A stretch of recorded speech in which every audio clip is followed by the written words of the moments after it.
Light the beam! Light the beam! Light the beam! Light the beam!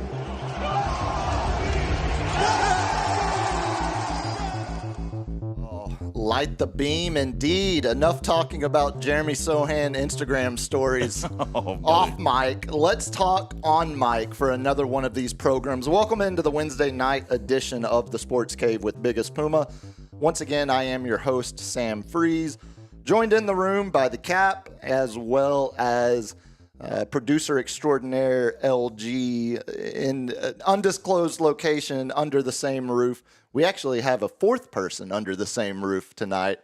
Convinced the roommate to come out here with us. Oh, is she gonna make an appearance, or is she just reading? Small steps. Small steps? Small steps. Well, I'll tell you, when we talk about that Amazon wish list, when we talk about our show's wedding registry, maybe that can help us get a little closer to getting her back on. Would love to get third setup here, I guess a fourth setup, so we can have some people start coming into the room with us.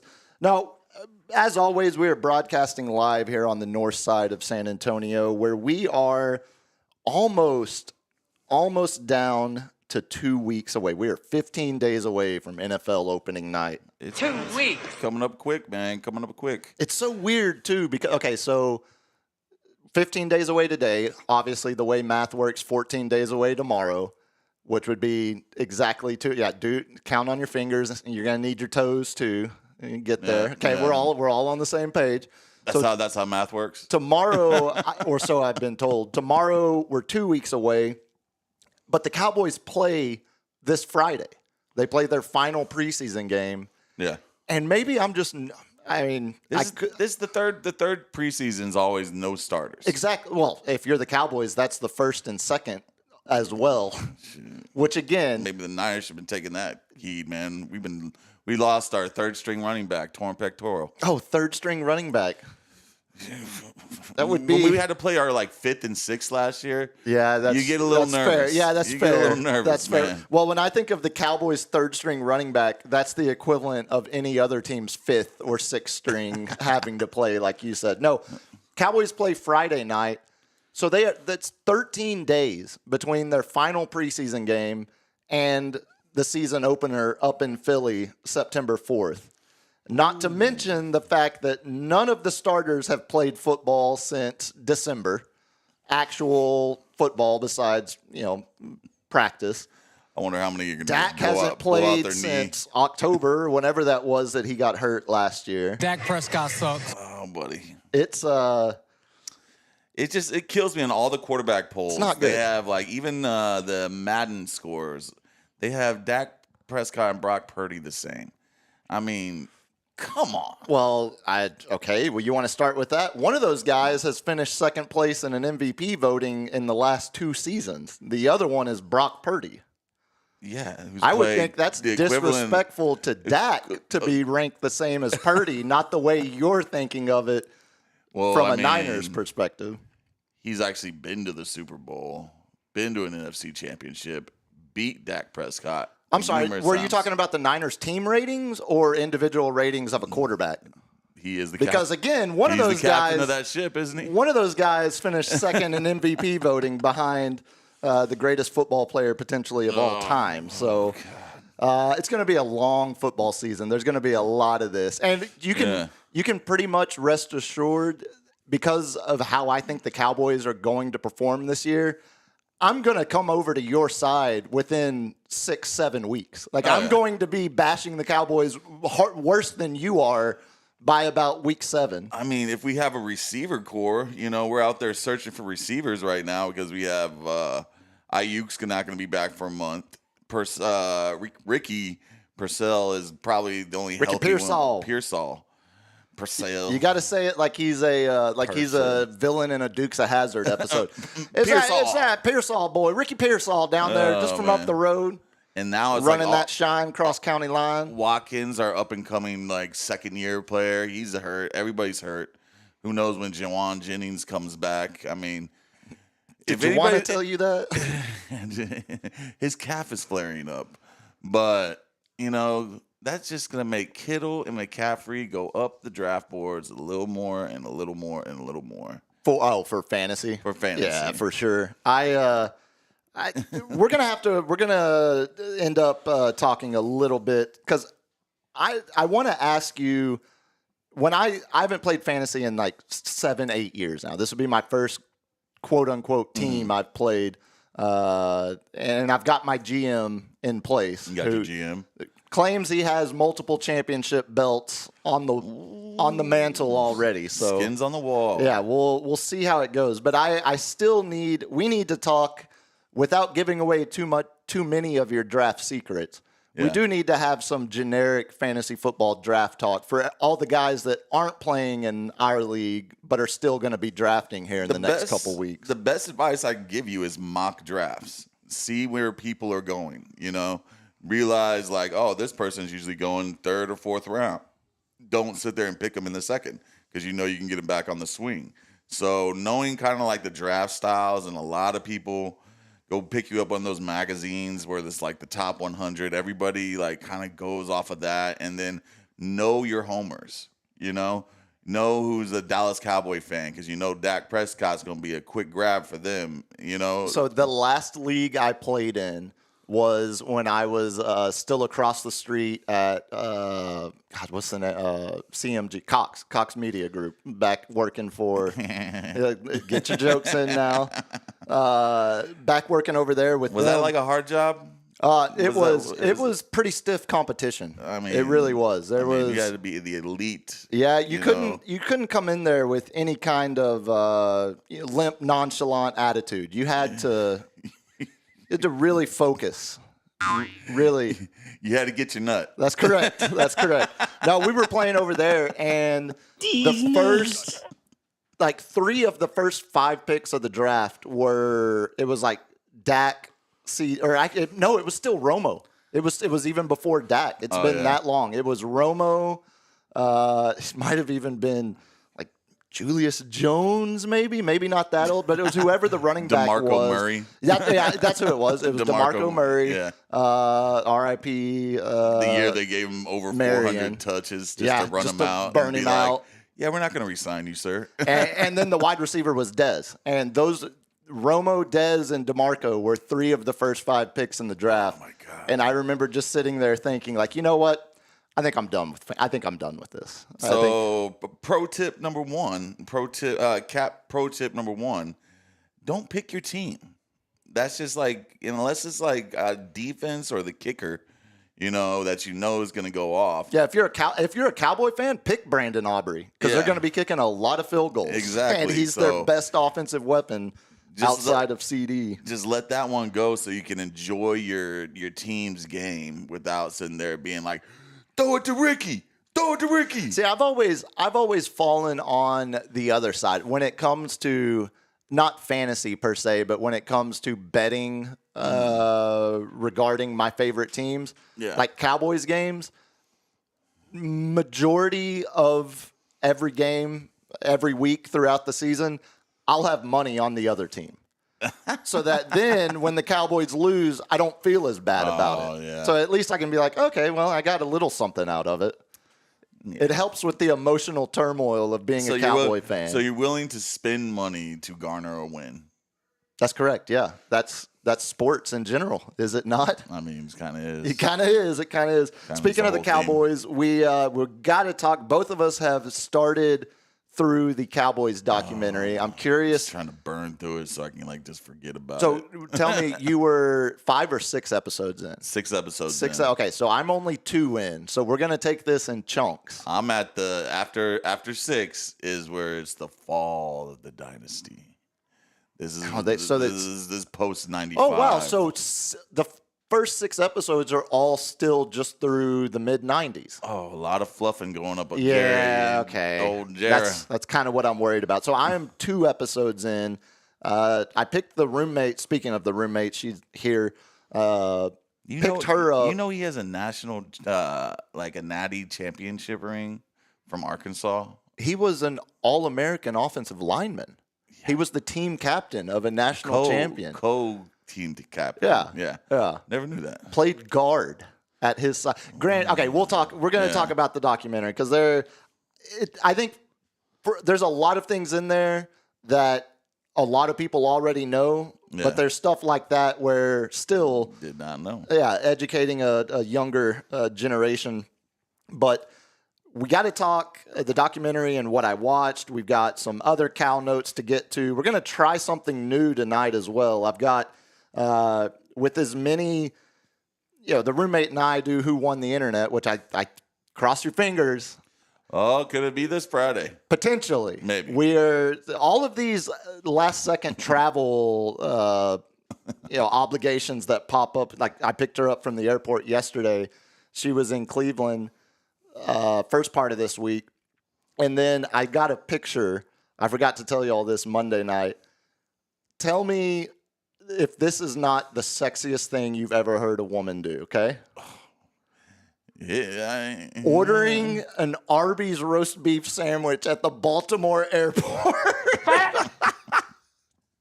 Some delicious Arby's? Yeah, in Baltimore? At the airport. Why did they make her go east to just go west? Airplanes. Airplanes. Yeah, it's above my pay grade.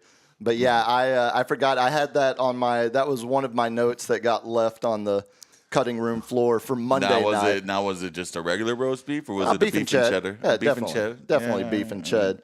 We got cow note. We're going to try something new, calling it working title, The X-Files, which randomly turns out our producer extraordinaire has a tie-in there as we will hear. Nerd. Oh, it's greatness. It's greatness. It holds up so well. No, basically, anytime something gets sent to me multiple times on X, we'll probably end up doing an X-Files segment on it because hey, Twitter world, I've got a couple of clips that were sent to me multiple times already this week. So we'll get to those in our X-Files, and then main seggy.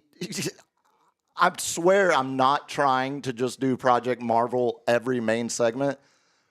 But it's coming to an end. When it should come to an end tomorrow night, at least this phase of it, phase of the fight. The fight apparently is going to continue. It's going to be happening for a while. But earlier today, our city hall was turned into Pawnee Parks and Rec. Our little, just when you thought the absurdity couldn't get it, like we were talking about it the other Monday about how we've entered this silly stage of our country's history. It's not just at the highest levels of politics. It's apparently even here at the local, lowest levels of politics. Can't nobody compromise no more. we had the mayor taking the microphone from Spurs Jesus of all people earlier today. So we'll have fun with that in the main seggy. And then, of course, funny you say that, the lightning round, as always, will close out the show. And we're going to end with a 5-year anniversary. Something happened 5 years ago yesterday. COVID? And we will, that too. We were right in the middle of, I think the NBA had just reopened the bubble, had just started their season back up, or were about to. Yeah, I think, was it during? Because they took the whole summer off. Yeah, but I thought they did it before football opened. I thought they opened the bubble and started doing that during July, the end of July. Was it that? Yeah, okay. Yeah, but it ran through, it was beginning of July because they had to play 11 games to finish the regular season, or of what they called the regular season. Started July 7th, ended October 11th. So it went all the way into, but we got anniversary to get to there to close it out. But as always, we got to start with, oh my God, National Days. Well, this one actually, the fajita one I oversold Monday. I'll admit. That was a little. Fajitas are delicious. It was tasteless. Okay. This one, actually, I'm sure a lot of people have seen. I enjoy this one personally. It is National Radio Day. What? And I pat yourself on the back. I don't get too sappy about a lot of things, but I do like to see all of the, old timers, the radio Hall of Famers. I do the podcast with Bama Brown from out of Austin over there.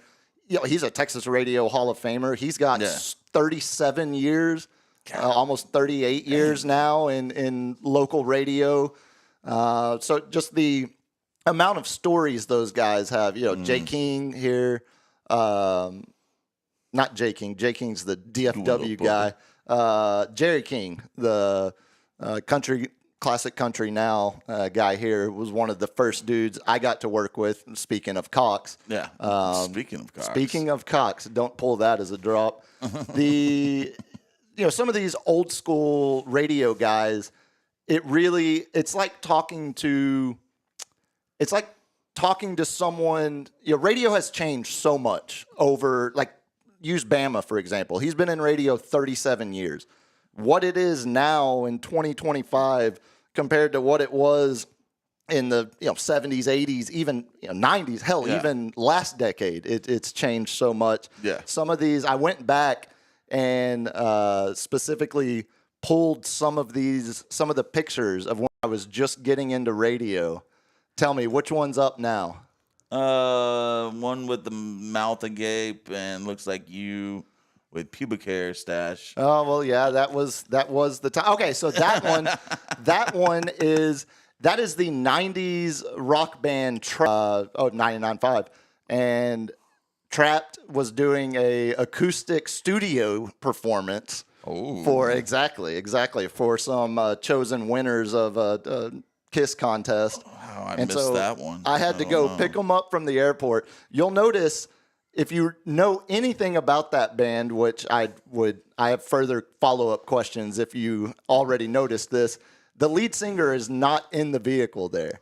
No. He demanded his own vehicle that was driven by a professional, yeah, exactly. Way to throw your band under the bus. Yeah, literally. The rest of them, they jumped in the giant Toyota Kiss truck with me, and then immediately we're like, we're starving. Do you have, can we just pop somewhere? So we had grabbed a hot and ready Little Caesars pizza, and that's us eating it on the way from the airport back to the station. What else did I send you, LG? I can't remember now. Yeah, one where you got the coyote. Oh, okay, so that's with the great Randy Bonias. Randy was the first guy that taught me how to run a board in radio. I had zero experience. I do remember that name from old school Kiss. Never took a single broadcast radio class in college, unlike LG, who has the full education from Texas State, one of the best programs outside of North Texas. Probably acts like it. Yeah, well, as they should. So elitist on me. Yeah, well, get used to that. That's Randy was before I ever had any reason to be on a board, Randy was teaching me how. He was just a cool dude, kind of took me under his wing whenever I first, because I came from working as a data analyst for a marketing company here in town and just got a wild whim I was like, all I do is listen to sports talk radio and podcast. Yeah. San Antonio seems like a town where if you can just get your foot in the door, you might be. Who knows what could happen? Who knows where it could go? And so when I got my data analyst, what does a data analyst? So it was a lot. So we were buying paid programming. So you fall asleep and then you wake up on your couch and there's some 30-minute paid programming. So my job was to analyze how many calls an ad would generate. Okay, stuff like that. Okay, so then gathering data for and then analyzing ad revenue type thing. Yeah, data. Analysts. Yeah. Well, you didn't tell me what kind of data. Well, sometimes because also I was doing it for a dude named Armando Montalongo who was making millions of dollars off of doing these house flipping seminars. So, yeah, there might have at the local Holiday Inn. That's correct. Yeah, very much so. Very, very timeshare in the rec room. Yeah. Very much so. Let me tell you how you can be a millionaire, just like me. Just follow these 3 simple steps. Do you see this Step fancy 1, car pay me that I have? $200 before you leave today. Do you see this fancy car I'm driving that I rented right now? It's a big part of it. Smoke and mirrors, a big part of it. What else did I send you, LG? I think I sent you a couple more. We got, looks like a Mick Foley guy. Yes. Okay, that was the first real celebrity I met in radio. This is Mick Foley. That absolutely is Mick Foley. He was on. What a legend. He had come on Billy Madison's show that morning, and Derek texted me, and he was like, "Dude, like, if you're not scheduled to be up here today, come up here now. Mick Foley is in studio. I'll introduce you. I'll get you a picture." I think that's when he was him. like, he had a documentary going around, and he was traveling. Yeah, because this would have been sometime around like 2016-ish, sometime in there, I think. You know, that's one of my secret little passions. I love watching old school wrestler documentaries. Oh, dude, they're so good because they're so wild ass. Yeah. They're so wheels off. Like, imagine being on the plane with a bunch of wrestlers that are just like going like they're like hopping off in Tokyo, or they going like, because they go to city every day. Oh yeah, you know, and they're all drunk, they're all pilled out, and I'm like, God, I would have just loved to have been a fly on the wall in those times. Yeah, some of the women that were flies on the walls don't have such glowing stories to tell from some of those plane flights. If I remember one of the documentaries I watched well. Any more? Did I send you any other, LG? Let's see. You looks like, is that an eagle with two cops? Oh, okay. Yeah, that was. So some people might remember this. Before Billy Madison show had John on as a yuck monkey, he was my go-to mascot guy. So that is John in the eagle mascot at Oyster Bake. Probably sweating 10 pounds off. God, right. Yeah, like right in April. So bad.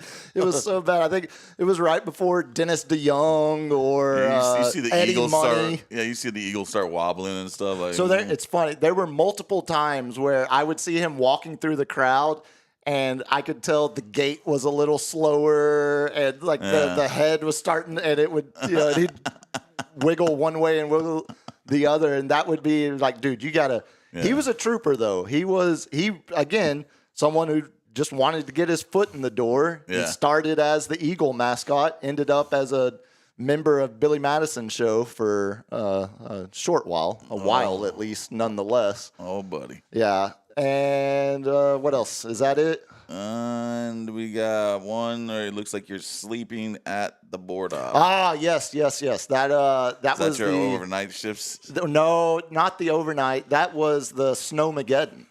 That was when everything froze, and Mike and I did the show late night. Took over the ticket airwaves at like 10:30 at night, something like that, and just went live for an hour and a half. Opened up the phone lines and we had one guy call in that his power was off, and he didn't have blanket, he didn't have stuff, so we were able to get him in touch with another listener that had a vehicle that could take stuff to him. That was one of the coolest. Obviously, the Snowmageddon sucked, and everything for some of y'all that went along with it. Were you close enough to a base so you never lost I was power? close, like next to Methodist. So so you had hospital power. Yeah, so I had heat and power and buddy, water my everything. 120-year-old house on the east side, we woke up that first morning and the thermostat said 40 degrees. Ooh, yeah. Zero insulation. Like, we were running out to the car to heat up and then going back inside. And oh man, my dog, I got huskies, so. But yeah, my husky and Nikita, like, they loved it, man. Oh, I was about, they were like, I couldn't get them inside. I'm like, get the why can't inside. this happen every year, multiple times? Yeah, that was. So I had just dropped the roommate and Leroy, our dog at the time, off at a friend's house who was close enough to base. So she never lost power. So I dropped her off over there with our pets, and then made it to the station. Charlie Parker had brought cots for everybody, and so I got a cot from Charlie Parker, and that was also the day where he realized there was nothing to eat in the entire building except an egg salad sandwich. from the break room concession machine. I always think that's like a joke. He bought it, took one bite, sandwich. took one bite, and just immediately everything out and threw it away. Rightly so. Walked out of the room, just complete silence, no reaction, no verbal reaction whatsoever. But yeah, that I know it's easy to make fun of seeing all the people that have posted stuff talking about how much it's such an honor to celebrate National Radio Day as a member, and it's there's some that are worth laughing at, but I mean they're as when's National Shit Talking Day? I guarantee you. I think I should be awarded something for that. It is. Oh, I think we've already missed it. It was July 11th. Son of a. Oh no! Wait, June 13th. Yeah, still already missed it though. All right. October 7th is National POS Day. And maybe we could make that work. I don't know. I don't think I'm a POS, but I definitely talk a lot of, especially during fantasy football. That's what I was about to say. Yeah. I can feel these next few months we might have full nuclear detonation in this room at some point. Man, we've already had an incident in the league I've already drafted in, the dynasty. It's been like 2 days. Yeah. How is that possible? Because the commissioner's an idiot who, in my league, gives me the most hell because we're in the same, he has his league, I have my league, but we both are in each other's leagues. And he is the most annoying. Goes off. I want PPR. Change the rule. Blah, blah. This is not a dictatorship. You're such a dictator. Blah, blah, blah, blah, blah. And literally, and I'm like, shut up. I'm like, the rule is the rule. So therefore, he had a rule. The waivers, after the draft, everybody goes on waivers, and then you get to put a waiver on somebody. Sure. Well, of course, he didn't set it up right, and he picks up 2 stud prospects, and all of a sudden, he's like, should we just leave this as it is and not change it? And I'm like, no. Absolutely not. He's like, no. You're never going to get it. You had a high pick. And I'm like, yeah, but you're not going to get it but either. You don't get both. Yeah, I was this isn't about, that's what he fails to understand. This is not about me getting an advantage. Yeah. There are rules for a reason, Donnie. What was it? I can literally read, the conversation was crazy because I go full legal minded. I put thought, I put facts in there, sure, I put assumptions. You go full bureaucrat on his ass. And he hates it, dude. I can understand that too, though. What was it? He comes to me, Liz, Lee, for that LG, this is riveting as we watch Cap search his phone for a conversation about fantasy football. Oh, do we have it? No. No, you still don't even. So basically all I talked about, too, I was like, how the tables have turned and how democracy sometimes leads to chaos because people are stupid and you just need the rules to be rules. And that's it. And basically just threw it all back in his face. And he's like, but I riled up the chat group. He personally chatted me, DM me this. And then he riled up the chat. I riled up the chat group to get after his ass. That I think is probably the only part of fantasy football I miss is the arguing. Oh, the politics. The politics of it. I'm good at it. I'm good at swinging the votes, man. That's where I would lose. I'm full house of cards. Non-pederast. Yeah, I was about to say Kevin Spacey. I whip the votes. So to speak. The person responsible for putting those radio pictures up on the screen, of course, is LG. LG, tell the good people before we get going any further here how they can help support the program. You can support the program by hitting that subscribe button and put us over the hump. We're at 575. We just need 25 more. 475. 470. Why do I always do that? 475. Because we're looking ahead. I'm projecting. I'm putting it out there or whatever they call it. Yeah. Manifesting. Yeah, we are 25 away from 500. So if you haven't subscribed yet, it's absolutely free. Will never cost you a penny. besides the time it takes to find at Sports Cave Live on YouTube and giving us that subscription. Yep, and if you're on Twitter, shout out to Jeff at Kens5 there for retweeting us. Please give us a retweet, a.k.a. repost. Thank you, sir. Appreciate you guys out there doing all you can to support the show. You can also support us at buymeacoffee.com/sportscavelive with a tip.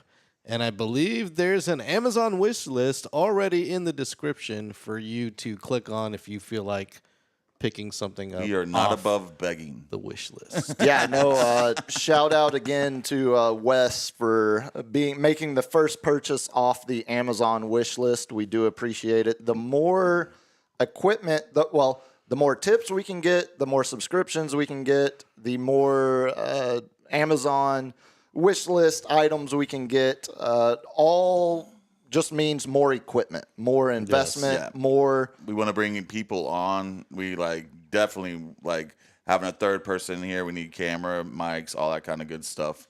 So more content, more controversy. We can also later in the year bring a fantasy football member up while we're at it. So. Unless they believe in momentum, then there's no. Keep watching that. Watching that damn America's team. I've dude. heard. You've already heard it. I've heard. Oh, you're gonna hear it a lot more. I've heard. It's said a lot. Just because it's said a lot doesn't mean it's by right. Jimmy Johnson. Doesn't mean by it's right. Hall of Famers. By Troy Aikman. Man, what did Jimmy really do? He quit. Troy Aikman? Never. What did he do with the Dolphins? I mean, who was the head coach for the Steelers? Troy was a quitter at Oklahoma before he had to go to the woke left coast. Oh, Troy sharp-sicked me. He's like, that's the real reason why I went to Oklahoma, not Oklahoma State, is I wanted to win the title. And I'm like, man, F you, dude. Yeah, he's just a country boy from Henrietta.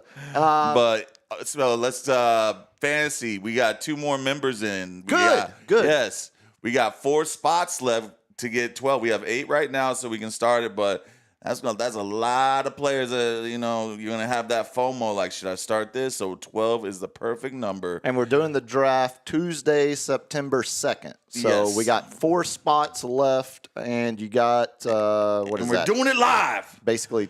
10 days, 2 weeks. Yes. 12 days. And it's gonna, man, I'm telling you, man, I love bring that grade A S talking, man. You need to get that blood flowing, make them uneasy. The draft is a strategy. Who's gonna go on a tight end run? Who's gonna go on the QB run? Who's gonna be the first one to pick a kicker? How can there be a tight end run when there's only 3 worth having? Those are just watch. Okay, all right. I understand. Someone hasn't done a mock draft. It looks like no, absolutely not. I am putting full faith. Whoever is writing doing your my team. GM. Yes, okay. He knows exactly what I'm talking about. Then, but you can always. Or at least I hope he does. Yeah, we'll see. But you can always get at me on my email of thecapitan210. You've got mail at gmail.com. Unlike AOL. But it is TheCapitan210 at gmail.com, or hit me up on my DMs at the Captain's Chair 210 on Instagram, or you can text Puma, get Puma over there if he ever gives me. Yeah, gives me the names. If y'all have sent me, I need to go back. I'll tell you, to be honest, what I'm really bad about. I noticed checking emails. Not checking emails, but checking this little box that says request. Yeah. I literally just saw a message on X that had been sent by someone I know. And they never said anything to me of hey, I messaged you something, and it turns out it wasn't that important, but it was from June 25th of not this summer, but last summer. Oh my God. And it was nothing. It wasn't important, man. It was just my grandmother's funeral, dude. Pretty much, yeah. It was something, it did involve family members. It wasn't a funeral. It was kind of the opposite of that. It was a wedding. Yeah. And you just ghosted them on the wedding. I know. I'm sorry. I've learned now. The roommate has introduced me to this little thing called DM request folder, and I am now hilarious. checking that daily on each of the platforms. I didn't think you cared about our reunion. Well, that's what happened to her. I mean, with the 20-year her high school reunion, a bunch of that stuff had been left in the request. But yeah, if you still got time, if you want to get into the fantasy league, I promise if you do send it to me, or if you have sent it to me, I'll make sure Cap gets it. Yeah. And have you started sending anything out yet to the people? Well. But the day they know the 8 that are in know they're in already, right? Okay, they're already in. They have to physically accept the request. So I mean, I can do it by email. I can send it to the email. If you want me to text you, just throw a phone number in there, and I can throw you a text message. And you literally click on the link and you put your team name on there. I like some of the team names already on there. Can't wait to beat up on AI overlords. That was a good one. That's a good one. That was a good one. I like it. Let's get some bits going. We need. That's the other part of fantasy football I actually do kind of miss are the bit team names. Speaking of old AI, you know who I had a run-in with? Allen Iverson.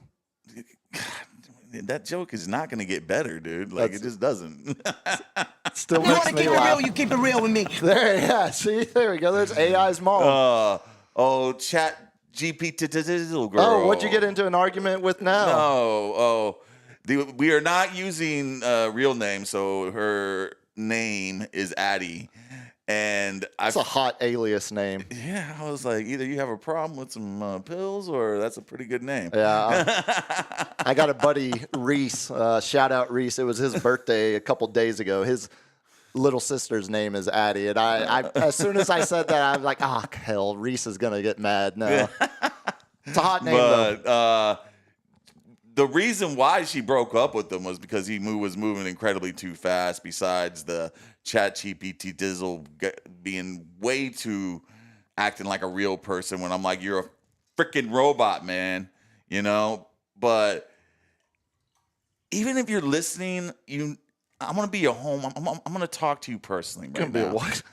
Like, on a third date, you do not give a magnet of your dad's ashes. Whoa! To a girl. If you don't have any homies, what? If you don't have any homies that tell you that is too much, you're gonna scare her away. I am that homie for you right now. You cannot do that. Okay, don't ever. I have so many questions. Ever do that. Third date. A magnet with dead dad's ashes in it. First of all, how many? I guess my first question would be how many of these magnets does he have? Is this his move? Right. I'm telling you right now, that's not your move, buddy. That's not your move. Don't do it. If he's doing it now, it means it's worked at some point. What, pity sex? Yeah. It sounds like this is... That's almost like rape. It sounds like, well... That's a little date rape. You're guilt tripping them so much into a I guess it's intercourse. Like... It's the antithesis of it by making yourself so pathetic that you have no other choice but to sleep with. Ashes in a magnet. Yeah. Can I get at least a hand job? Yeah. Again, I'm suggesting... That is his move because it has at least worked in some capacity along the way. Because I remember, I always told you, like on the first story, I was like, there was something I am missing that was just so over the top with this guy. And that was it. I think we found it. And when I found out, and I was like, oh my God, that's it. I got to remember this. God, what was he going to give for a fourth date? A stuffed dead cat or something? Right, exactly. His childhood pet that's taxidermied. This was Big Orange. Yeah. Here you go. Yeah, man. Stories like that make me really happy to have a kind and loving roommate. Well, I see, she's like, well, I'm really into magnets. And I'm like, don't tell me you kept it. She's like, yeah, it's still on my fridge. Oh, no. I was like, man. No. Oh. That thing's got to leave. That's got to leave the house. Man, that thing's got to be, send it into the wind, throw it in the ocean. Yeah, go throw it into the Riverwalk. have a little ceremony for it. Yeah, exactly. Yeah, we'll have a full ceremony. But I am your homie, telling you, don't do this ever again. Ever again. Yeah, that is unstable. That is serial killer unstable. It is creepy it's creepy enough to have to ask ChatGPT how do I break up with this guy? My favorite thing about you saying it's not even a bit. It's just literally. I keep on forgetting. Yeah, that's my favorite. My mind is programmed to be like, fight the AI overlords and don't remember the name. Well, good luck to the AI overlords fantasy football team.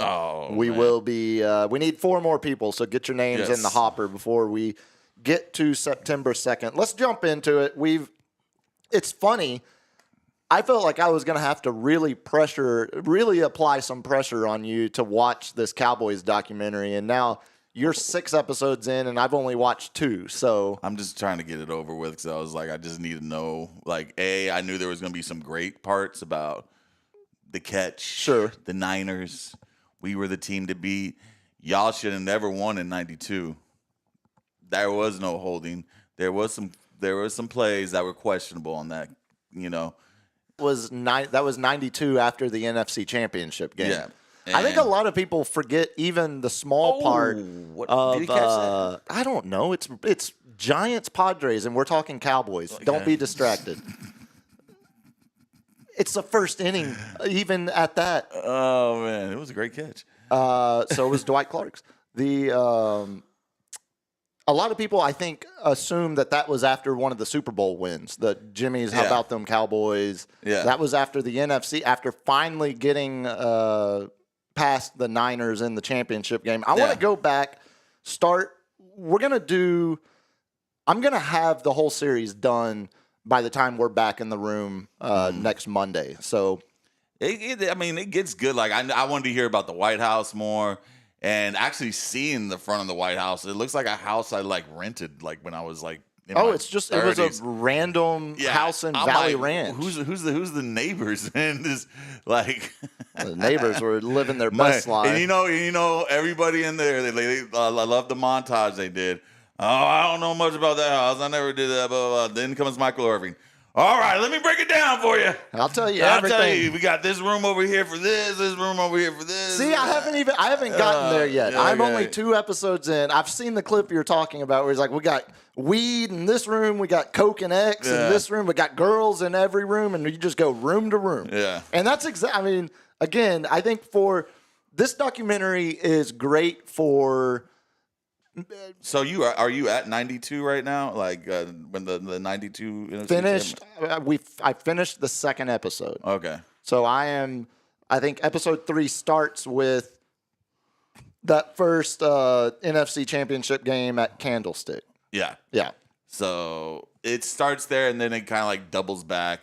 I thought the first 2 episodes were him buying the team and then going 1-15 and then Troy and then getting his whole buddy roommate Jimmy Johnson and stuff, which another fact I did not know, they were roommates in Arkansas and played on Arkansas. See, and that's where I think for talking about who this documentary is for, it's been interesting. My uncle is 12 or so years older than me. Is that right? Yeah. Yeah. No, he's 14 years older than me. So he's the same uncle that during these Super Bowls in the 90s was paying me $5 a quarter if I stayed absolutely quiet. If I didn't make a single noise, I would get $5 for the quarter. But he would always end up tickling me and get me to squeal. Yeah, so they'd be like, oh, no money. You're not getting it. But so it's been funny. Your drunk uncle tickling you. He's been telling me, it's on moonshine. That's what we do in the hillbillies. Why are you acting surprised? That's my heritage. Also, you're attacking. So tread lightly. Tread very, very lightly. Sorry, Puma family. No, it's been funny. I was surprised to hear how much he was enjoying it because he's very much the. Gen X Cowboys fan in their... he knew Tom Landry. Exactly. He had that bridge, that connection, that his childhood was when the Cowboys were becoming quote unquote America's team, which they talk about Yeah. in the first couple episodes, first episode, I think. So he had the memories of what it was before Jerry Jones, the process and how sloppy and ugly it was at the beginning of Jerry Jones buying the team, and then obviously the pretty quick greatness that it would get to, and now the 30 years wandering in the desert. It was the three. They went 3 years. That was just horrible. And then that's when they got Emmett, and he started getting the rushing rookie of the year, 2 rushing titles, and Yeah, because that's the other thing. Mike Irvin, playmaker, was there the last year of Landry, which is something I kind of forgot about. Yeah. I remember him being there the year before Troy, but I'd forgotten that was still and I was like, Landry and I knew about all the Steelers, the rest of the old regime and all kind of like Tex where Schramm. it's like everybody acts a certain way, act like you've been there. There was no celebrating and kind of stuff like that, like how your grandpa was like, I can't believe they're dancing, but it's like Tom Landry attended Highland Park Methodist Church. He was the most conservative Dallas prototype that you could come up with. It was very much the antithesis of what Michael Irvin was. It was very much the opposite of having anyone nicknamed the Playmaker on a Tom Landry roster. Like, that just wasn't – that's not how the Cowboys do things, or at least it wasn't until Jerry bought it. It's as soon as it started – and you get the spaghetti western music, same music Metallica starts all their shows with. Yeah. That classic Sierra Leone, soundtrack. Kind of the backdrops looking at that was. I instantly was like, okay, this is. It looked like be a Quentin Tarantino ripoff. very much what they were going for. Yeah, like old school. But I will say, late 70s. So it's Kirk Gibson's sons that are doing the documentary. They're the ones that are producing, directing it, and they've done the Untold series on Netflix. A few have done the Untold sports stories. So they have. I think this is definitely the biggest thing they've ever done. Yeah. But clearly, you could see instantly they had a vision for this thing. And even, when I was making the roommate watch it last night, she pointed out, she's like, all the players are in front of the backdrops. Barry's flipping off the camera, Switzer, when they show him. And then when they show Jerry, it's Jerry's full desk with his name with plate, the light shining up exactly, on him. Yeah, that was immediately. Steph goes, "Oh, okay, so this is Jerry Jones fluff piece." I was like, "Yeah, okay, yes, very fluffy." But I think we're going to actually get some, not insight, but like even the stuff I already know from what I've watched so far through 2 episodes. The member berries are pretty strong, and when it's as well done as it has been so far, just some of it will pop back in because of the whole riff between after Jimmy got canned. It's great because they just go back and forth with them about like their feud and whatnot, and him going on to Fox and then having to talk about the Cowboys and stuff just after winning the 2nd Super Bowl and. Who's got the cojones to fire a 2-time winning Super Bowl champion? Well, the same guy that has the cojones to fire Tom Landry, who the city of Dallas ends up giving a parade to. Yeah. You had Tom Landry Day. And this is where, again, I mean, we're talking 88, 89. I'm 2-3 years old. Mm-hmm. I'm 6, 7, during the Super Bowl runs. Like, I vaguely remember some of this, but most of it is from the retelling from my dad, my uncle, my grandpa, or seeing random NFL films covering it.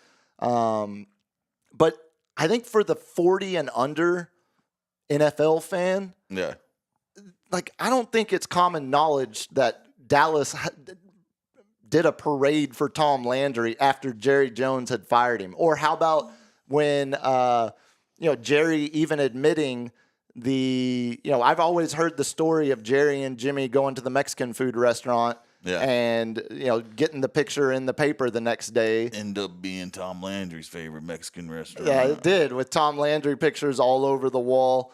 But like small stuff like that, I've always heard, but it's pretty fun to see the old clips. The fact that Bill O'Reilly, when he was still a WFAA. I saw young Chris Collinsworth. The worst anchor ever. Now here's a guy. There was another guy that would go on to. Of course, Skip Bayless yeah, on there. Of course, Skip. Oh, and Skip was Skip could never get that joy he wanted. Yeah, he was a big contributor in that era, not only because he was the Cowboys beat writer, but he was also the first voice that was ever heard on The Ticket in Dallas, the sports talk station that dominates the airwaves up there and has since 1993.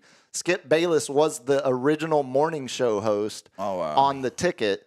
And they said during the Dynasty run, he had full access and was writing a book about him. And he's like, I got hundreds and hundreds and hundreds of hours access. So I was there everywhere.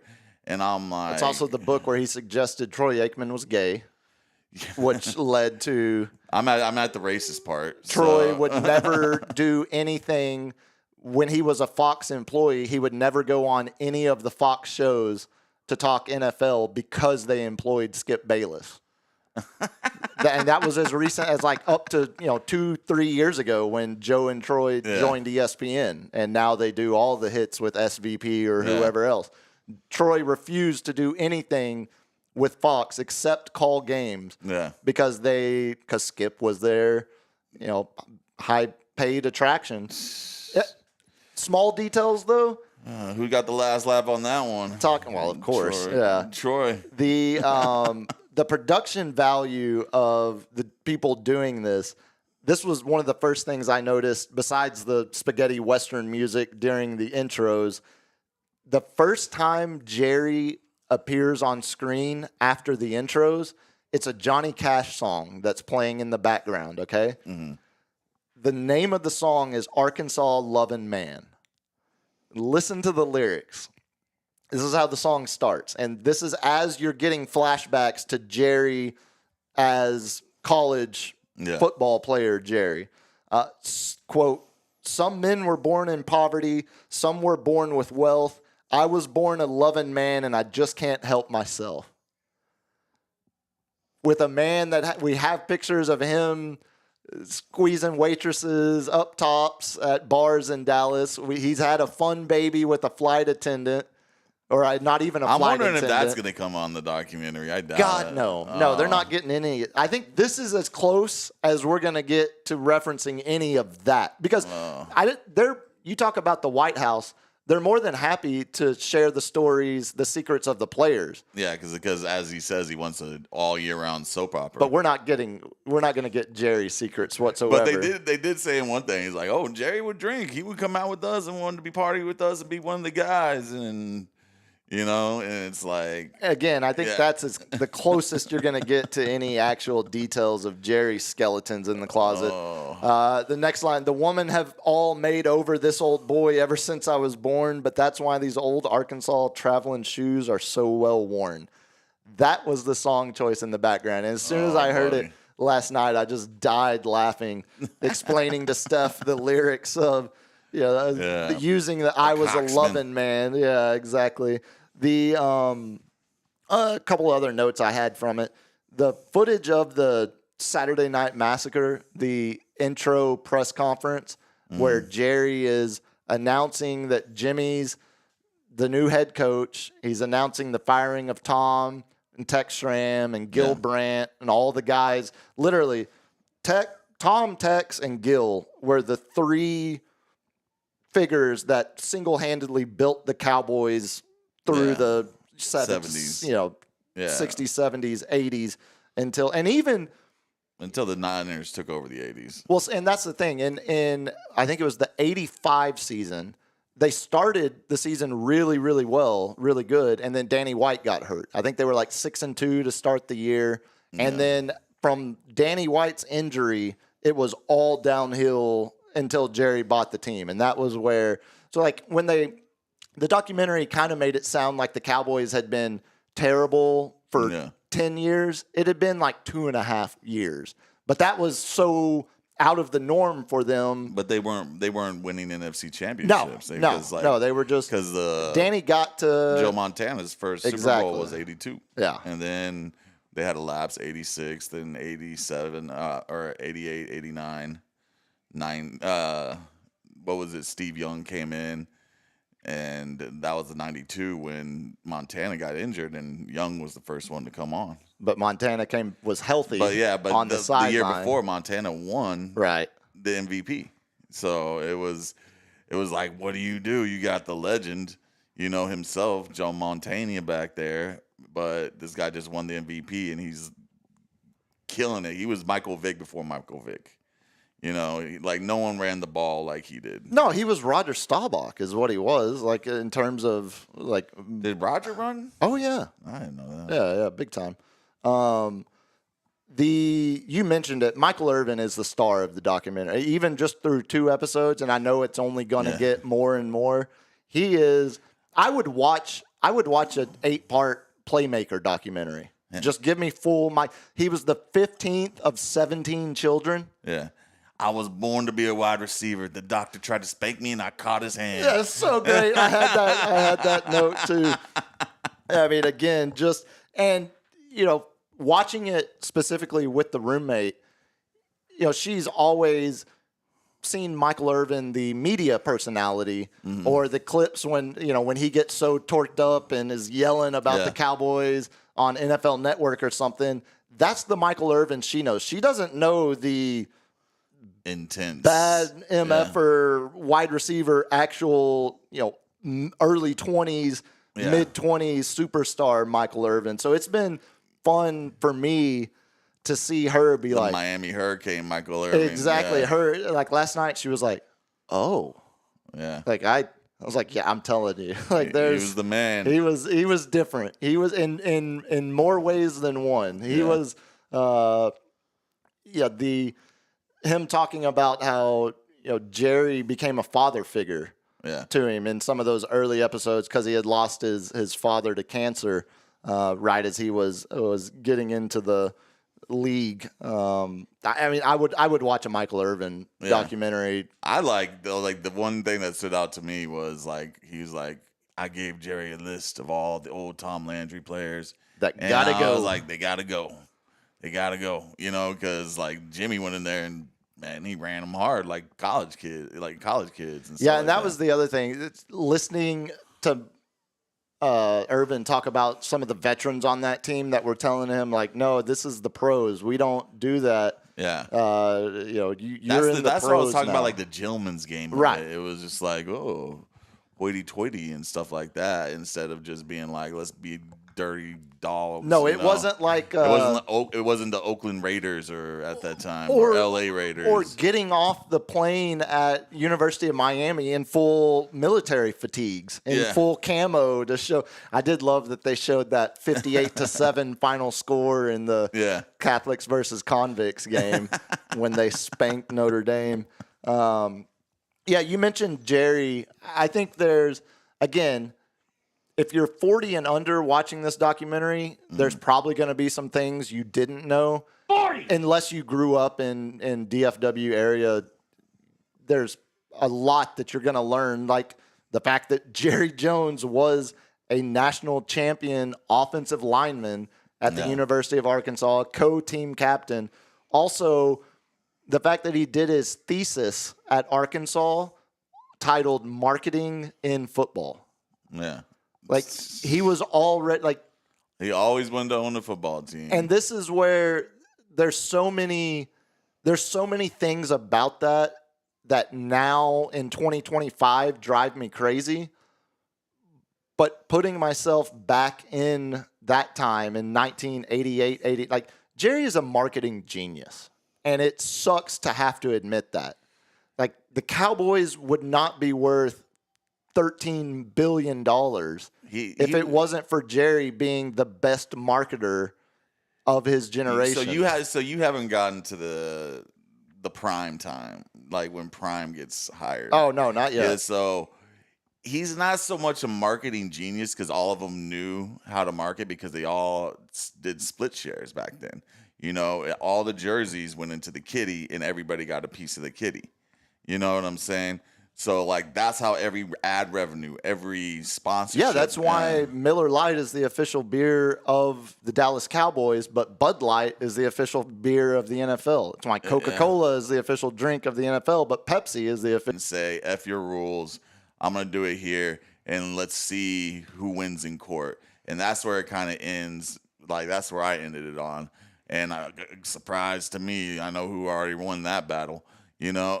But it was just, he was the first one to break ranks. And I always thought that should have been old buddy on the Raiders. Al Davis. Al Davis seems like as much as he got screwed on his stadiums and stuff, I feel like, man, why didn't he just break ranks and stuff? But, you know, is that genius or is that just being a dick? I think it's genius to be the first to do it, and the fact that now, selling the, stadium tours of the art that's at the stadium, selling the, having the Star in Frisco being a like you could go grab a pizza for lunch and watch the Cowboys practice, like stuff like that. Yeah. I think it sucks for the overall value of the product on the field, but it's great for his bottom line, which, the fact that the Cowboys' value is so astronomically higher than everyone else, I think you have to give the props to Jerry for being a marketing genius because it wouldn't have happened without him. I'm just wondering if he took Jimmy Hoffa's money and did buy the Chargers. I was thinking about that too. How much different would the league be, and would Jerry get clipped? See, I do think there is a sense of it wouldn't have been the same in any other city except for maybe L.A. or New York. I mean, Dallas being the not culturally important outside of the JFK assassination, but the stupid Dallas TV show, like Dallas was just this weird. It's not the rich metropolis that it is now. Yeah, and there were parts, but not nearly what it is now. Yeah. It was just much more of. I think it was much higher held in the consciousness of our country. And where Dallas was like, oh, that's Dallas. Like now it's like, that's Dallas. You know what I'm saying? Like it had more of a relevancy to it then. I think mostly because of the JFK assassination. I think the JFK assassination, the Dallas TV show was huge. Yeah. I mean, that was... Who shot JR? Outside of MASH, that was the most viewed episode, I think, ever at the time when it aired. Shoot JR? Didn't he shoot himself or something? It was all a dream, right? I think he woke up and they had just all been. Yeah, I don't remember. We used to go to South Fork Ranch where that was filmed every year for Celebration Freedom. The big what were the call letters? KTLY, something like that, 94.1, the Christian music station. We'd always go for Celebrate Freedom July 4th up there at South Fork Ranch. But I'm going to burn through the rest of it because I'm enjoying it way more than I thought I would. And that equally upsets me as much as it does. It's a rundown nostalgia lane, you know what I'm saying? But it also... It's a drug I need a hit from these days with how the last 30 years... Because, again, put yourself... Burns my ass that, like, y'all got Dion. See, I'm excited to get to the San Francisco, the Charles Haley, the Ken Norton, Dion, a bunch of the guys that played on both sides of the rivalry. He should have lost draft picks. He should have been suspended. Should have never went down. Like... He did some shady crap to get that. Well, I think that's the other side of it. We'll move on after this. Jerry as the wildcatter oilman is, there are so many variables that if they had just gone slightly different, there would never be a national consciousness or national understanding of who Jerry Jones is. He would just be a random oil guy who, might be rich, but wouldn't be as well known. Best example, like the Hunt family, the family that owns the Chiefs. They got all of their money because their great,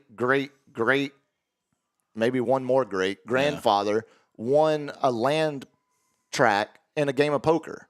And it just so turned out that they struck the most oil that had ever been found in the world at that time. Jerry talking about that oil was just... that's what I'm saying. Like, that was the cheese factor. 1,000%. And it's clear he's doing it. He just wants to get another cameo on Landman or whatever that Taylor shared. That hissing. You hear that hissing. Exactly. I'm just like, oh my God.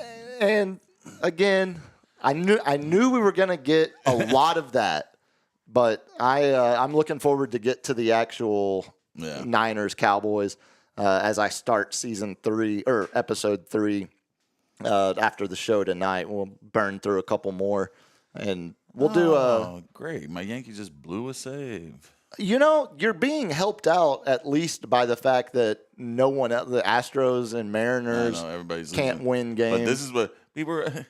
God, man, can we just get a closer? Can we just get a closer? 2 outs in the bottom of the 9th, and we gave up 2 runs. Like, what is wrong with the Yankees and closer right now? Give us Chapman back. You know what I'm saying? Man, he's been great for Boston. So he had 3 Ks in the 10th last night or a couple nights ago. The only other, before we get into some X-Files, the only Cal notes I had, you mentioned Monday night we mentioned a little bit of Jaden Blue. He is officially set for his preseason debut Friday. Oh, so yes. If he shows the slightest signs of life potential, anything, he'll jump everyone else in the pecking order, because there's been no Miles Sanders, Javonte Williams, Deuce. The Deuce Vaughn story needs to go away. We're done with that experiment. I think didn't work. Yeah, you were not Darren Sproles. If he can pop one time in that game with making his debut, I think he will set himself up nicely. The 53-man roster, I think we're going to see potentially some surprise cuts.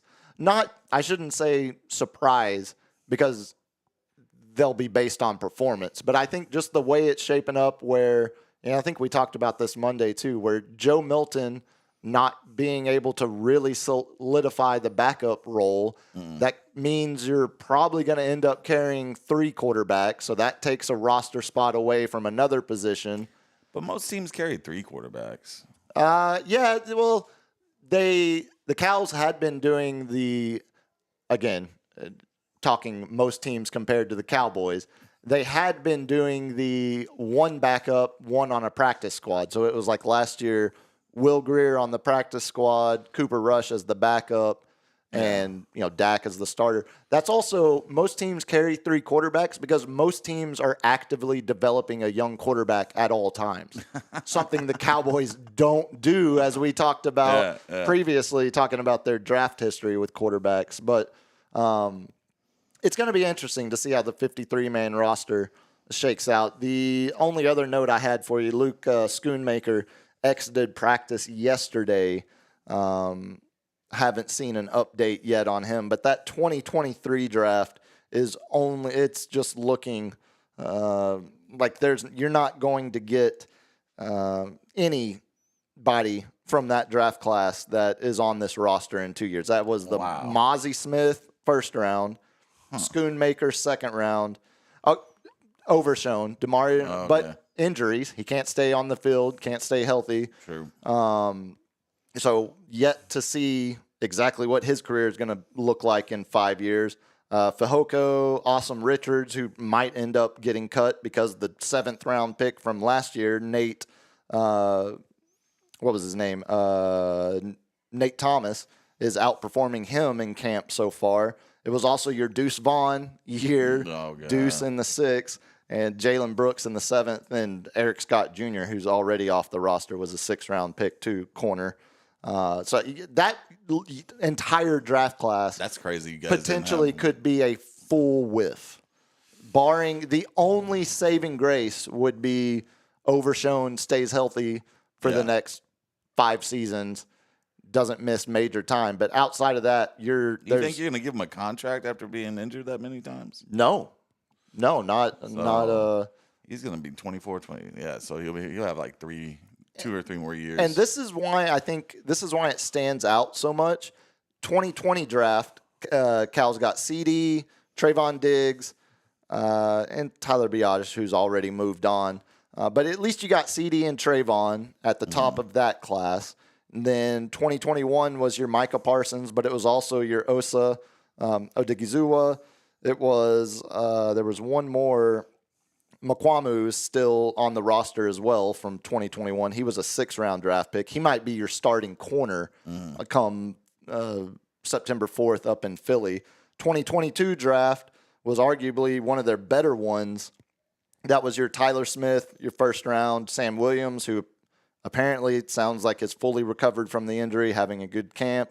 Jalen Tolbert, a wide receiver, might be on the fringe roster cut. Yeah. But Jake Ferguson, the tight end you just extended. Deron Bland, who you're going to have to pay after this year. But that's 6 guys.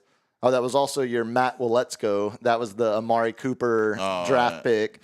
All they got out of that. And Damone Clark, who, as much as I talked about the uninspiring play from last weekend, Damone Clark actually played.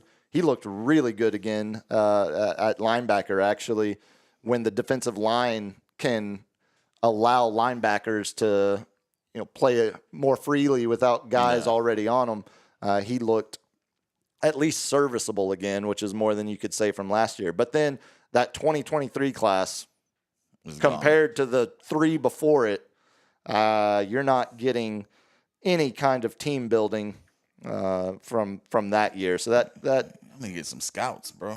Yeah, again, it's hard to. It's one of the. I don't know. I would like to see how it stacks up compared to other NFL. Like, what is the average hit rate on getting a start? Like, the average starters a team gets from every draft class, because it's got to be 2.5, 3 every year. I would say you want to. Someone that you're going to sign after their rookie contract is something I would like to see. And you're assuming you're going to get that with your 1st round pick. Yeah. 2nd round pick, you're still feeling pretty good about. Yeah. So at least 2 guys you're wanting to give 2nd contracts to. Someone's going to pop. And then everyone else you're hoping for someone to pop. Yeah. And they had been, we just ran through it. They had been nailing that every year until 2023. And 2024 wasn't. So far, at least, doesn't appear to be much better. Stan pinch hit 2-run home run. Tied it back up or won it? We're in the bottom of the 10th now. Oh, Ghost nice. runner. Nice. Hey, buddy. Stan, you want to talk about someone who's been hot. I don't. He's hot. Giancarlo. His mom calls him Michael. I'm going to call him Giancarlo. We're going to call him Giancarlo. Like, when he's batting like this, I don't call him Michael. Let's do some X-Files, LG, shall we? I mentioned the tie-in at the top of the episode. Apparently, LG is burning back through the X-Files for the first time. What'd you say? The first time since you watched it actually? Yeah, back in the early 90s. Yeah. Yep. Good times. Good times. I'm on episode 4 of season 1 right now. I think you're going to enjoy the ride back through Mulder them. and Scully going to get together? What is going on? Oh, just wait till season 7. I don't even know. I found a list online a couple of years ago that was just all of the actual canon canonical episodes where it actually furthered the overarching story. It wasn't just basically it cuts out all the Monster of the Week episodes. Yeah. And I got the roommate to start burning through those with me, and kind of forgot how awesome the X-Files was, if I'm being honest. I think you'll enjoy that rewatch, LG. I got a couple clips for y'all. We'll start with the one that was sent to me the most. This was actually, turns out it was over in Houston. And there were so many good jokes delivered regarding this clip, just looking through the retweets, comments. Yeah, the comments and whatnot. So we've all seen it before. It's a couple of influencers sitting at a table. They got their camera set up. They've got this whole spread of food.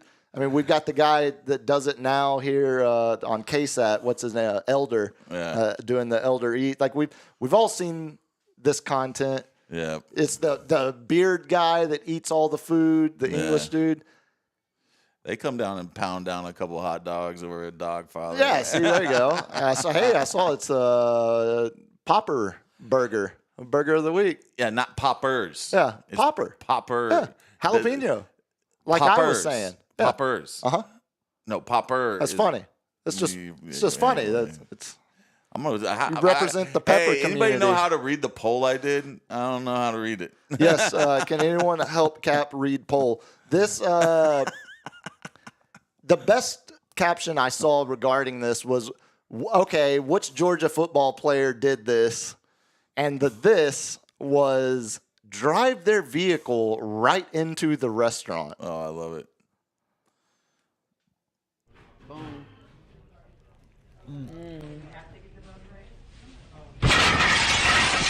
Oh, yes.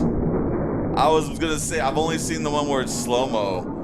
And I was like, I want to see the one where it's like full speed.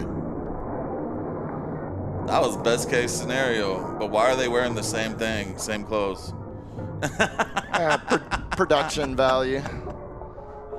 Consistency. Yeah. Old buddy's a cuck. The amount of no question. He's doing food influencer videos with his girl. Like, yeah, buddy. I think we can all assume that's the case. The fear of, I mean, South Park did the great episode. The fear of elderly drivers. Yeah. Like, I thought it was in park. I thought I had put it in park. Just smashing into a place. Oh, my stepmom smashed into a store. Oh, spectacular. Yeah.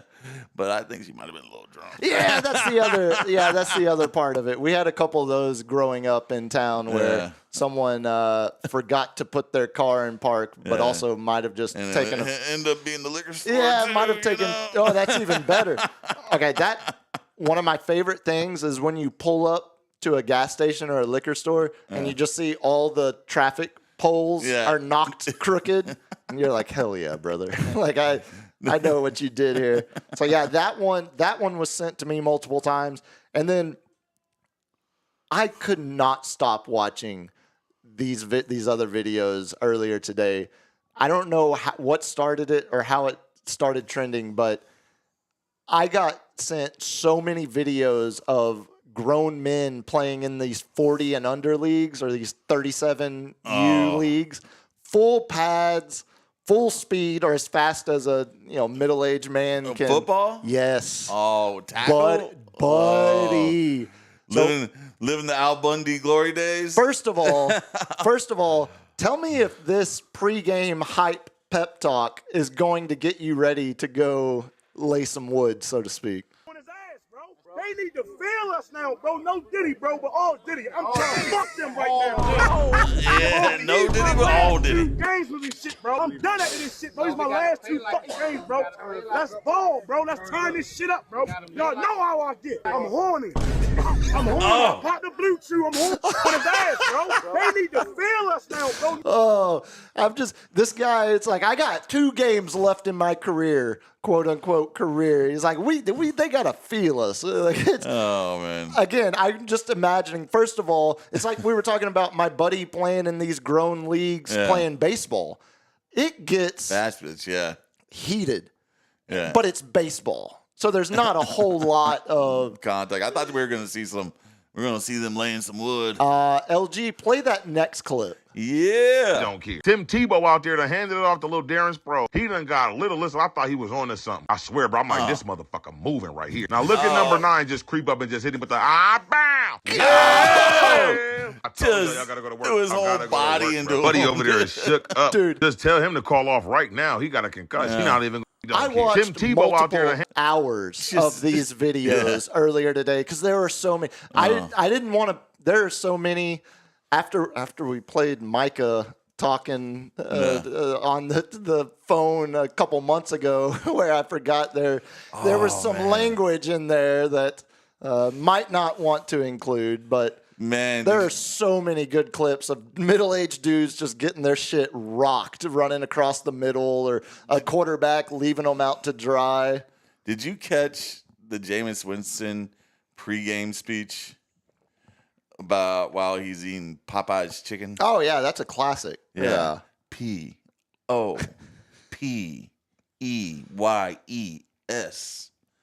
Popeyes.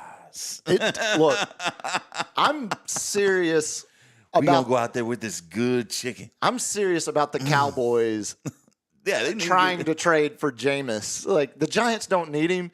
He's never going to play a snap with Russ and now Jackson Dart. Yeah. Come be the backup. Go be Colts. Danny Dimes has got the starting job. I got that. I got that for the lightning round. Yeah, if you haven't seen any of these, just look up U37 football on any social media, and you will. I guarantee you will enjoy the next hour, or at least no Diddy, but all Diddy. But all Diddy. I want them to feel us. I'm horny. I popped a Blue Chew. I need that. We need to get that drop. So yeah, we'll do when y'all all are sending the same stuff. We'll do a little X-Files every now and then when it pops up. But let's get to the main seggy because I really thought it was all eyes on Thursday's city council meeting. Yeah. Until I saw the absurdity that happened at City Hall or the courthouse, wherever it was earlier today. I think it was City Hall. So we've seen the people that I think I talked about it. There was some protesters at the Alamo Dome last week, and we've seen the groups that have come out on both sides of Project Marvel host rallies, gatherings. Yeah. Never once did I think we would end up in the situation that we were in earlier today. And this is a 2-minute clip from KSAT. There are so many tentacles, so many avenues, so many roads to go down here. I don't even know where to start besides just playing the video itself, and then we'll go from there. Our city has had a number of great leaders, real civil rights leaders. Henry B. Gonzalez, right? What would he be doing right now? What would Choco Meza be doing right now? What would Choco Meza be doing right now? She'd be fighting for the people. She'd be demanding answers and making sure our community got a good deal here, not rushing through on this. That's right. Go Spurs, go! Pause Spurs it right Jesus, there, good LG. question. Oh, God. Okay, hold on.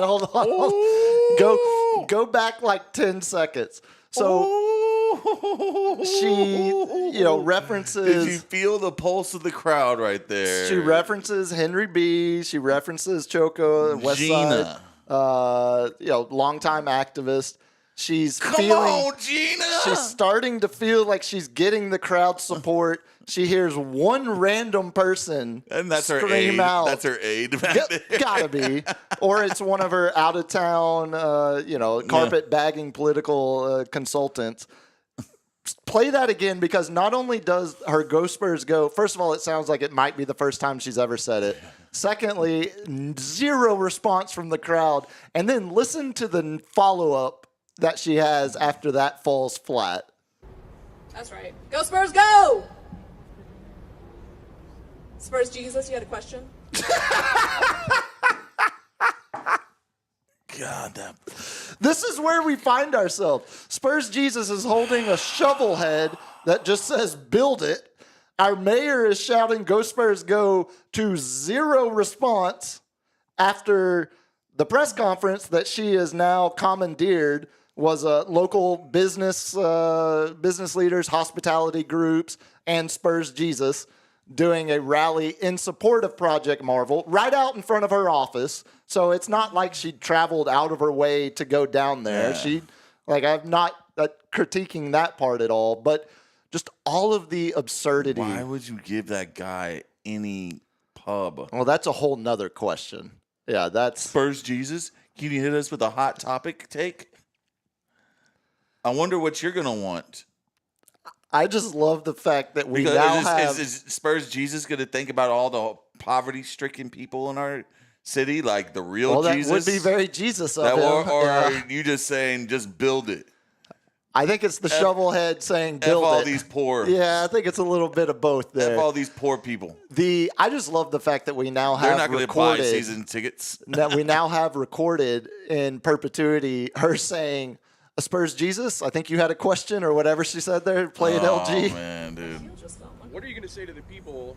You said not on your watch. What are you going to say to the people of San Antonio when it happens on your watch? The Spurs decide to move to Austin, and you're left without. What about the economic impact study of what happened in San Antonio? Pause it there real quick. So his question was good until it turns to, what if they up and move to Austin? The Spurs aren't moving to Austin. Yeah. Spurs aren't moving anywhere. The Spurs are going to end up getting the stadium they want. This is all politics at this point. And just you can as tell bad. which side this Jesus leans on. Oh, correct. He's Second Amendment Jesus, pro-business Jesus. The honest arguments that both sides are making in pockets, Yeah.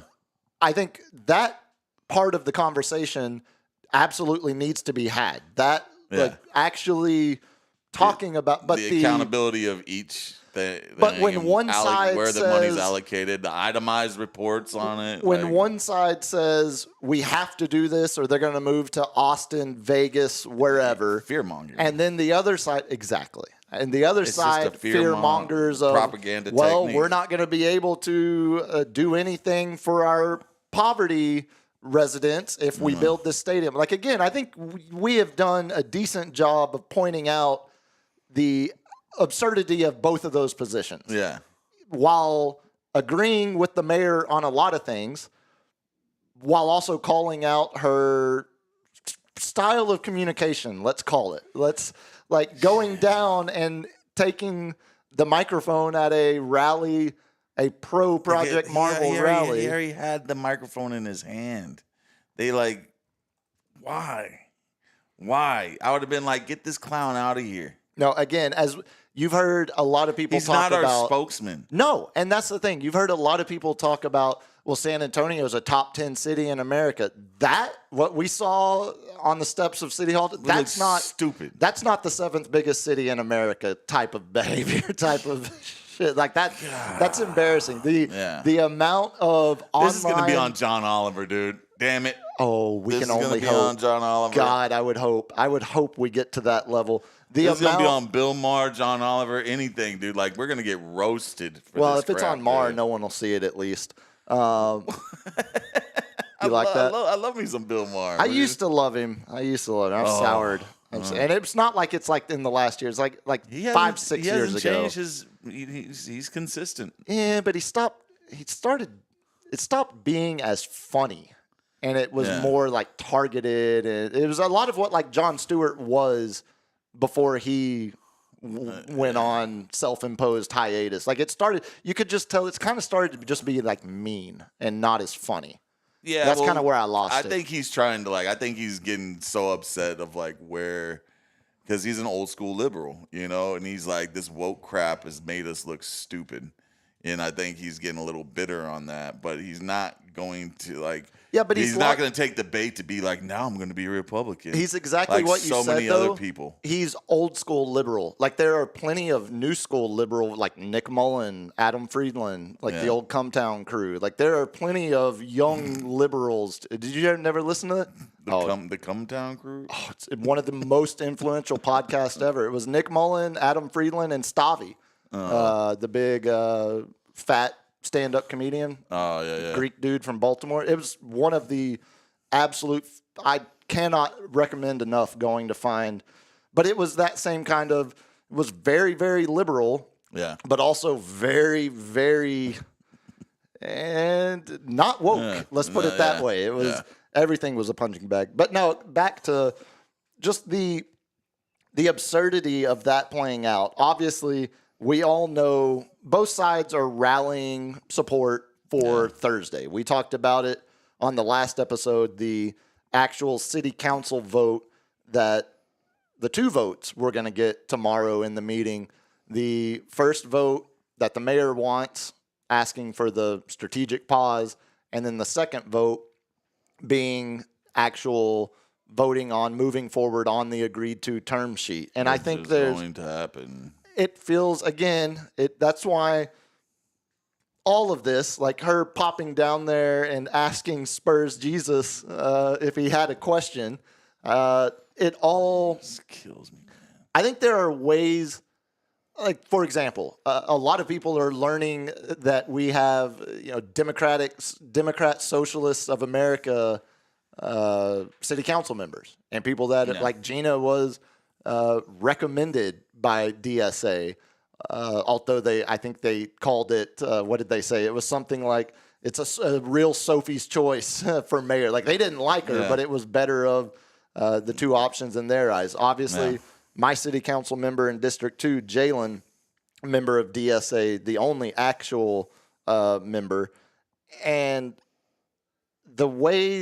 I think the way he has been messaging on X versus the way the mayor has been messaging, one of those feels very actually connected to the community, very in awareness of the conversations that actually are taking place versus the mayor's. It very much feels like it's just not being combated in the same style. It's very much and she even says it later in this clip. We'll play more in a second.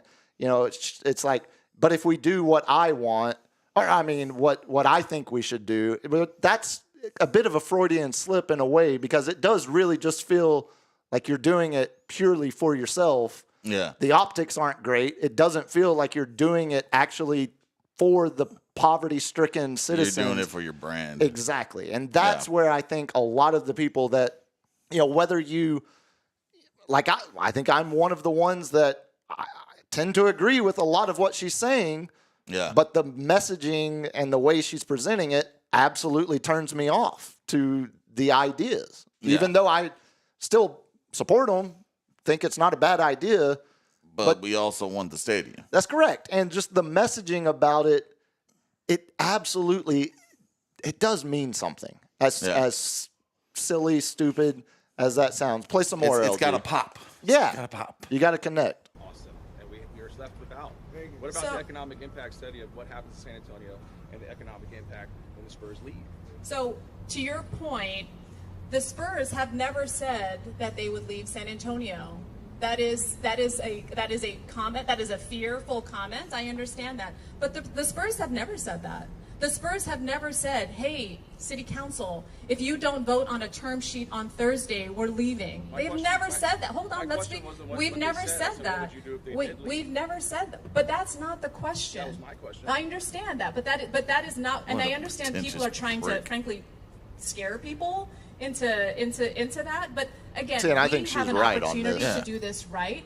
My concern is You're folks. answering the question, though. Oh, I am answering the question. God, I am answering the dude. question. If the Spurs left, So it's the Spurs' decision. I want a deal. That's why I'm working so hard for it. If we do the things that I want, that I'm asking for, more data for the people and more public engagement, people will vote for this in November. More people will vote for it if they understand they're getting a good deal. I think fewer people will support it if they feel like they don't have all the data and they're getting this rammed through. So we are working very hard. I've told all the Spurs, you have never, Spurs Jesus, you have never heard me say, I do not want a deal. Let's get a deal. That requires having the data, and that requires public input. That's what that requires. She's talking, like, the fact that our mayor is addressing Spurs Jesus. It's gotta stop, man. I couldn't stop laughing about it. We're gonna get all day. roasted. Like, dude, the dude was just, well, why don't you answer my question? Why don't you would you take a Charlie Kirk freaking like montage video before you went up there and did a I think answer the question? There's definitely a big Steven Crowder vibe Like, what do you, to that. what do you classify? What do you classify a woman and a man? X chromosome and Y chromosome? Huh? Like, it's like, dude, that's not. You listen to her. You know what I'm saying? But it's not. That's we don't need to engage in questions that aren't real. Exactly. You know, and that's why they're not going to Austin. Her answer to that, I think, was really good until she kind of let it slip a little bit. Whereas, like, if we do what I want, then I'll get the credit for more people supporting this in November when the county votes on it. And again, that's just my. I think there's a lot of people that are supportive of her. Yeah.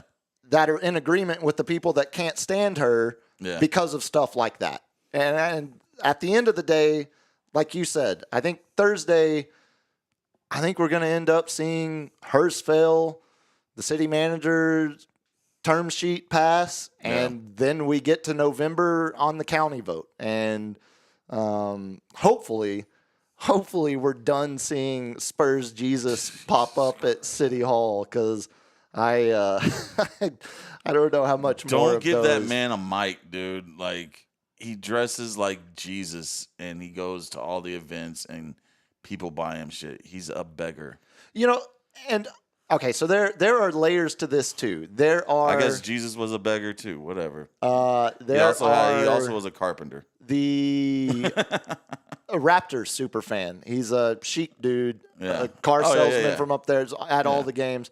So he has the money to buy the tickets to be the super fan, and also donates them to kids and stuff. And I saw a bunch of people rushing to come. Like, our Superman or our super fan is a grifter that dresses up as Jesus, completely sacrilegious in a majority Catholic dominated city. And then this guy is actually paying for all of his stuff and giving his tickets away to underprivileged children. And I don't know if I said it kids Monday or like I've been saying, I'm like, all these people who want attention, go be an adult and go get a stripper. Like, come on.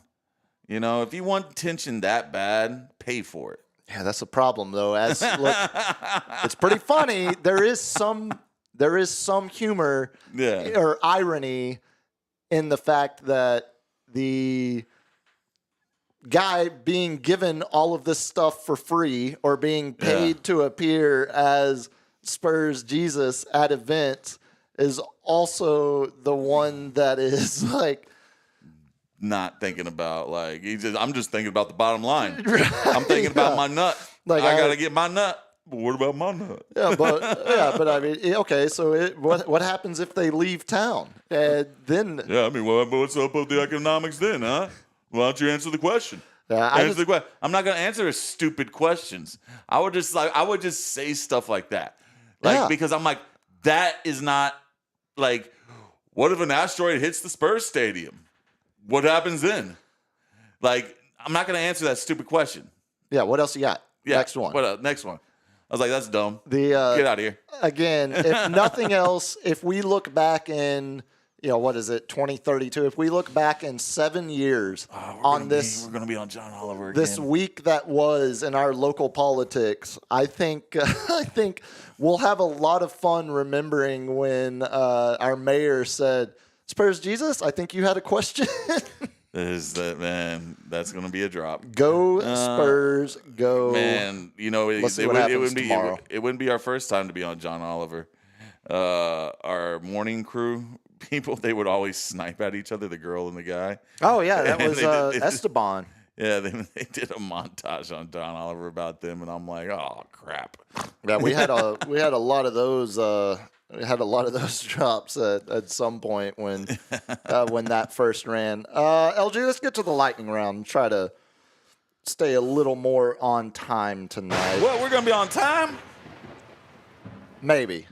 I wanted to get to it early because I've got a lot for the closer. Oh, okay. But I'll hit you with this first. I saw this number. I know you've been bringing to the lightning round some random statistical comparisons. And thank you, Mayor. Thank you. Spurs Muse. Go Spurs, go! There it is. Spurs Muse had this graphic he put out, I think it was, earlier today. So this is most dunks by a player aged 39 or older since the year 2000. Ooh, most dunks. I'm going to say big man. You would naturally think it was assume, a big man. Yeah. The second guy on the list is a big man, and most of them along the way are big men. And this is from what time to what time? Since year 2000, anyone 39 years or older, the amount of times they've dunked. So it has the number one answer is obvious. Shaq. No, it's the guy who's still dunking nightly, playing at 40 years old, 41 years old. LeBron. Yeah, So, okay. but the number, LeBron has 120. The next closest is Kevin Willis, former Spur, at 59. But here's some of the funnier He was names. a bruiser. He was. Here's some of the funnier. So Jordan only had 22 from age 39 or older. Ginobili, 9. Same as Taj Gibson, which is just kind of funny. But Ginobili's still dunking it 9 times at 39 or older. That was 5 more than Tim Duncan. Duncan only had 4. That was 2 more than David Robinson. Actually, I think that's a different Robinson. That's got to be a different Robinson, right? David Robinson? He didn't play it till 39.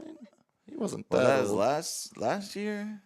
Like, his back was about blown out in 2003? Yeah, I don't think he was that. It's got to be a different. Well, maybe it is. I don't know. I'll do research. But the other funny one, Dirk and Hakeem Olajuwon both had 3. The fact that Dirk had 3 dunks after the age of 39. The Germans. Yeah, that one. That was the number. KG had 1. Paul Pierce had 1. That's about it on that, though. Oh, Patrick Ewing had 12. That was your last double-digit guy on the list. Hit me, LG.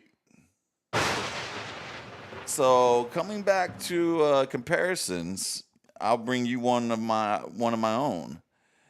Babe Ruth and Shohei Ohtani.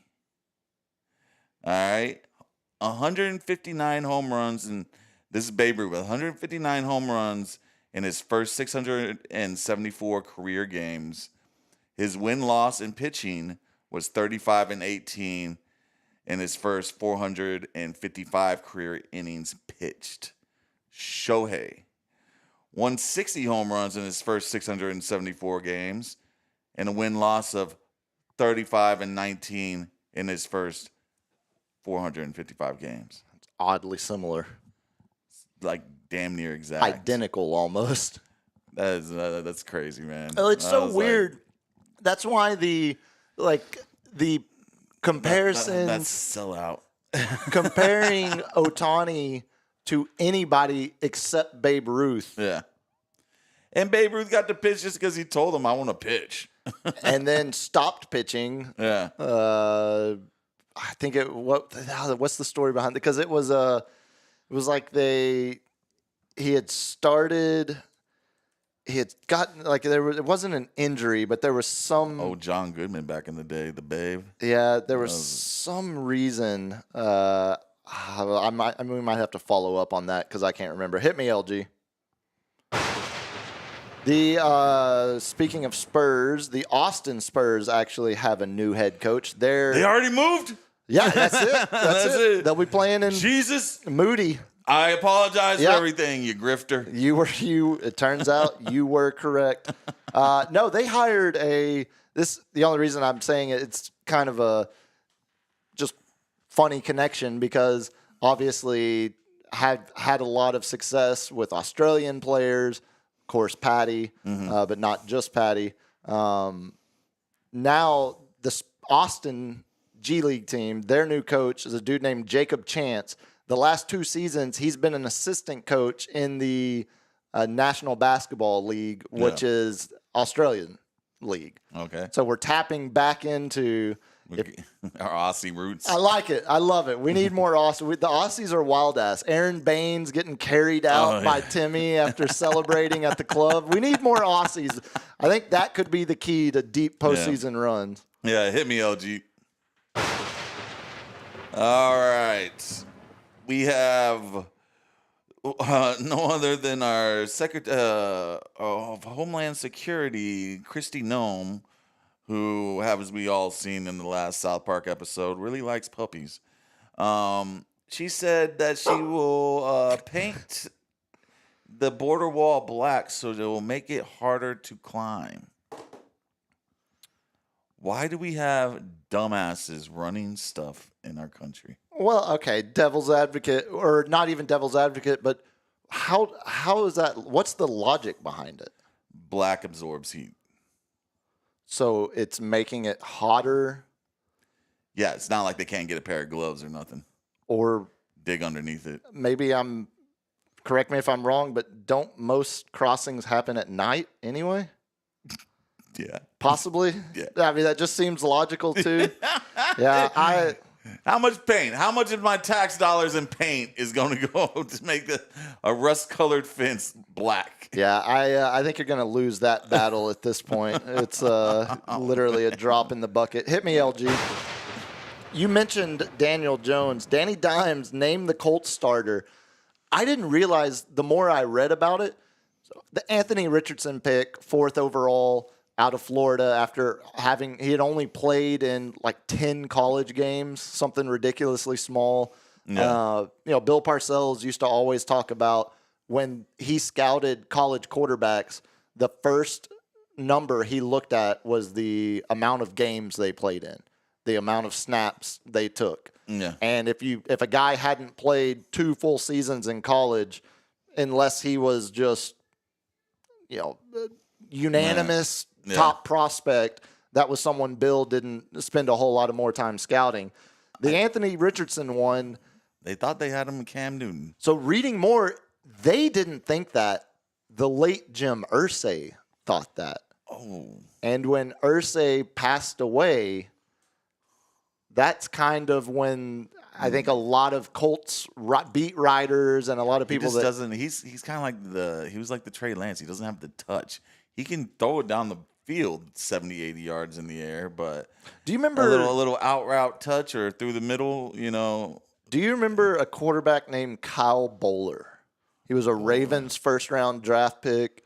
He played played at Cal. He was a Cal Berkeley dude. Mm-hmm. His big thing, I remember in the lead up to the NFL draft that year, there was a rumor going around that he could be sitting on his knees at the 50-yard line and still throw the football through the uprights. Yeah. And that was the just old the Jamarcus sign. Russell thing. 1,000%. On one knee, you can throw it 70 yards. Exactly. And it feels like at some point the league probably should get an understanding or an idea that that's not what makes a good quarterback. Yeah. That's never been the identifier of someone that's going to succeed. That arm strength. And we're seeing it with Joe Milton. I mean, he looks like Nolan Ryan every time he throws a pass. No touch. It's like the long drive people.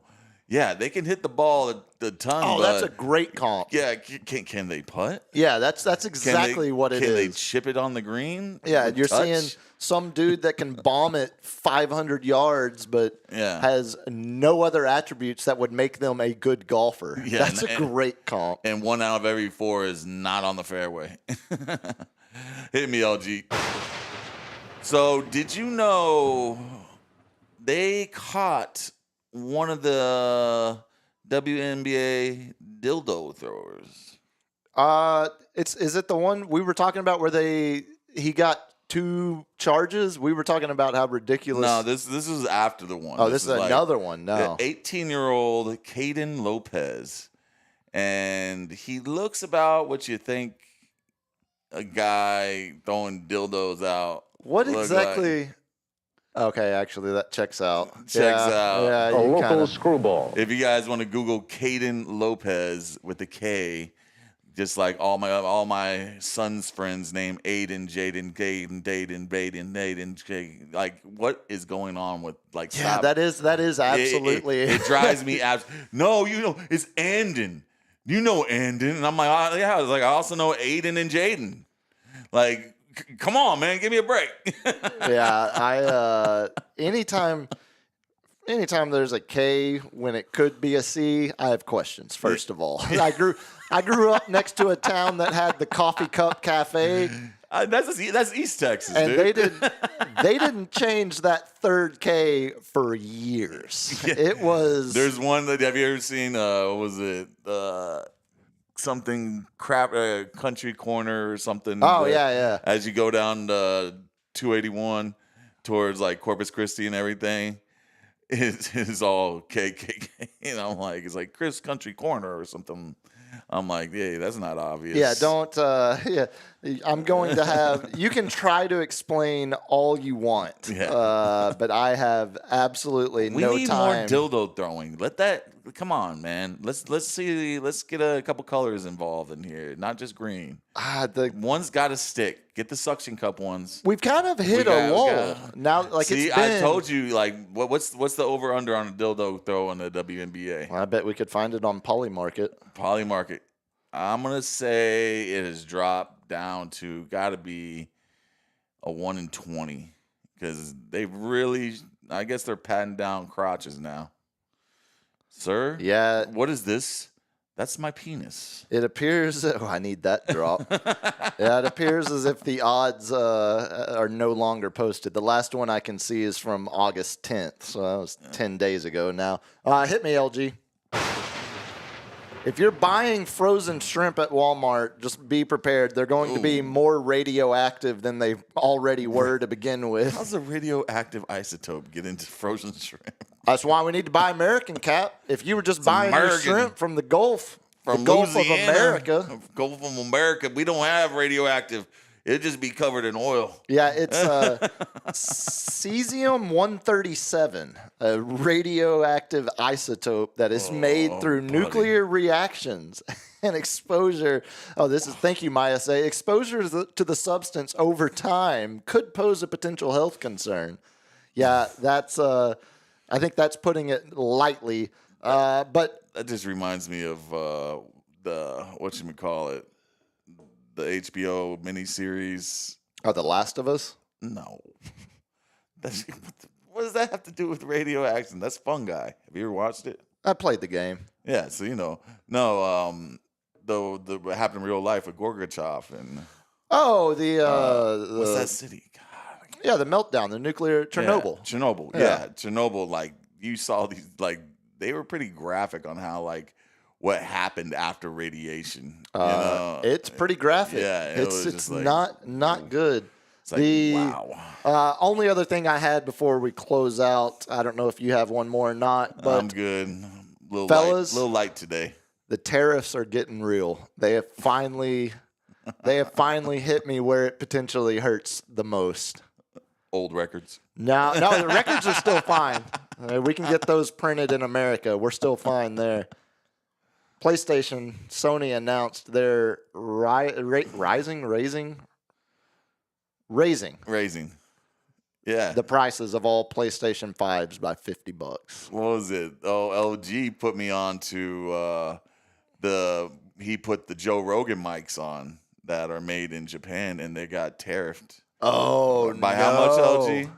$100. $100. God. And the ones that he wants are from Germany. No tariffs. Oh, Hey, okay. Till that Germans piss him off. I don't even know who it is anymore. It used to be Angela Merkel. Yeah, wasn't it the female, like the one where you like stood in front of, like at the Yeah. like, excuse me. Yeah, I think they. Oh yeah, that's right. It's Murs now. He was just in the. He was Isn't he just the conservative? Isn't he the conservative? He's a little more, Yeah. but they've swung conservative, but not full because they're still a little. Believe it or not, Germany's not still QAnon, still not a little QAnon. hesitant to go full right wing again. All right, hit me, LG. Let's close with this because this is going to take a minute. August 19th, 2020. 5 years ago from yesterday, we had one of the worst cases of being caught on a hot mic ever. Oh. 3-0 ball game with the Reds in front of the Royals. We go to the top half of the 5th inning. Castellanos to lead things off. Jim Day's going to be taking us the rest of the way through this game as Holland takes over on the mound. I made a comment earlier tonight that I guess went out over the air that I am deeply ashamed of. If I have hurt anyone out there, I can't tell you how much I say from the bottom of my heart. I'm so very, very sorry that I got caught. I pride myself and think of myself as a man of faith. As there's a drive in a deep left field by Castellanos, it will be a home run. And so that'll make it a 4-0 ball game. I don't know if I'm going to be putting on this headset again. I don't know if it's going to be for the Reds. I don't know if it's going to be for my bosses at Fox. I want to apologize for the people who signed my paycheck for the Reds, for Fox Sports Ohio, for the people I work with, for anybody that I've offended here tonight. I can't begin to tell you how deeply sorry I am. That is not who I am and never has been. And I'd like to think maybe I could have some people that could back that up. Like my one black friend. I am very, very sorry, and I beg for your forgiveness. Now, Jim Day will take you the rest of the way home. Jim Day, that's my favorite. That's 3-0 ball game. That might be my favorite part, where Jim Day's gonna take you the rest of the way home. Because they're like, get your ass. You've got, you're done. Like, get this wrapped up. So yeah, wasn't it like a homophobic remark? So his initial explanation was he was making a Blazing Saddles reference when he called Kansas City the gay slur capital of the world. He's like, it's the capital of the world in very Tom Brenneman voice, which I've seen Blazing Saddles 100 times. I mean, how many times did we just hear that word watching Waiting? Now before, talking about the hit bat him with wing. the brain Now and the make bat sure wing. you call them up each time, exactly, just to drive home the point that we're not gay here. Different time. Again, if you're doing it on a Mel Brooks movie or a highly underrated but still shitty Ryan Reynolds comedy, those are two different environments than on a play-by-play of a... That is a classic, sir, for all those waiters. It's great. Have you ever been a waiter? Yeah. I waited tables on the Riverwalk. All right. The first two weekends I lived here. And then I said... you were not a waiter, dude. I had done it before. You were not in the club. I had done it before. You got to put years in that life, sir. I had in college. Maybe not years. Maybe still months added collectively. So the great thing about, obviously, Tom Brenneman, they took him. He lost his job. I think he was doing Ohio high school football games. Now he's got a job with the CW doing ACC games. Right. And it was funny. Last year, one of his first games of the season was a Boston College game. Oh, God. Their starting quarterback's last name was Castellanos.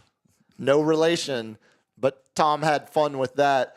But some of the other, it's not that it became the Castellanos story and not the Tom Brenneman story, which I think in the long run is for the better, because let's not remember the gay slur he dropped. Let's start blaming Nick Castellanos for everything that happens in our world. Here's a running list of some of the random things that have happened on the same day or at the exact same time that Castellanos hit a home run, okay? His first career home run as a professional baseball player. Yeah. He was a minor leaguer for the West Michigan Whitecaps. On the same night that Obama announced we had killed Osama bin Laden, Nick Castellanos hit his first career professional home run. So that was May 1st, 2011. That's where it really started. And then we got the It gets freakier than that. September 11th. Can I interest you in a September 11th connection? 2021, 20th year anniversary of the September 11 attacks. Castellanos hits another deep drive to left field in the third inning. Got a home run there. During pregame, during a Memorial Day tribute by Phillies play-by-play guy Tom McCarthy, honoring American veterans, American service members who had lost their lives. Right in the middle of that, Castellanos hits a home run. I think that one's more, he was celebrating along with them.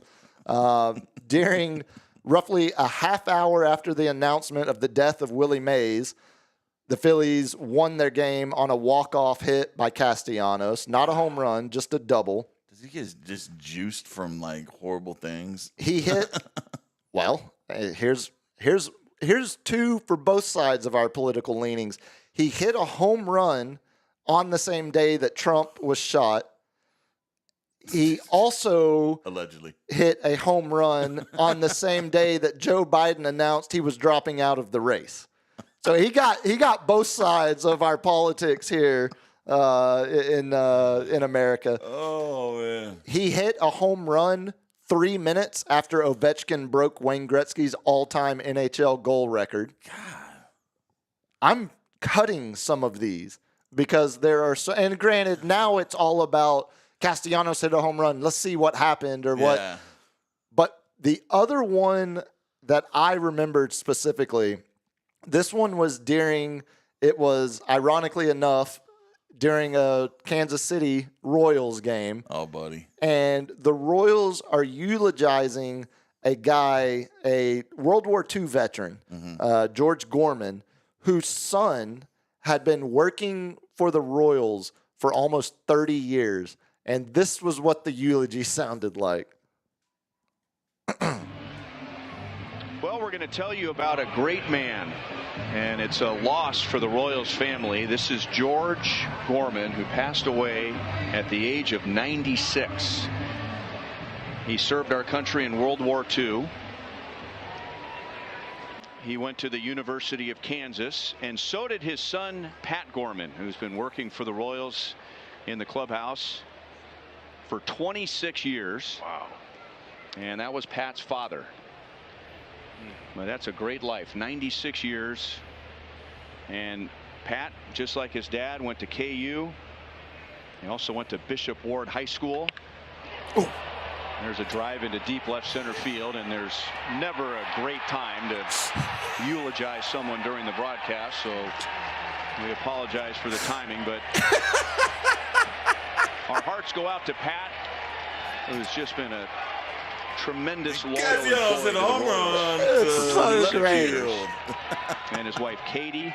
Just hearing the pop of the bat like it's a sniper shot. It's a no doubt. He's like, he just took out the World War II veteran himself with the home run. Man, he's just upstaging everybody. He's the one-upper.